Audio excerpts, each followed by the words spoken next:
sadatu magarsu jila kalu fulduran kata murani fuldura ulfa dabarsu Olef kero lengisi abadula sagli warana gada sirna kenya gudicha dirbitu la ganne sanyin wada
dhalattuu magarsu jilaa kaalluu fuulduraan qaxxaamuranii fuuldura ulfaa dabarsu Olleef qeerroo leenjisii abbaa duulaa saglii waraana gadaa sirna keenya guddicha dilbiituu raagannee sanyiin wadaa bokkuu seeraa muka hundarraa muranii hejersa lattuu magarsu jilaa kaalluu fuulduraan qaxxaamuranii fuuldura ulfaa dabarsu Olleef qeerroo leenjisii abbaa duulaa saglii waraana gadaa sirna keenya guddicha dilbiituu raagannee sanyiin wadaa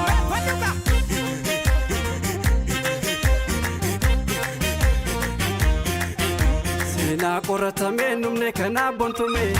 nan jiksituutti janglamee qabume gadaan galtu malee sabni gadooni fayyu furmaata lallabuudha qaba jaarsa fayyu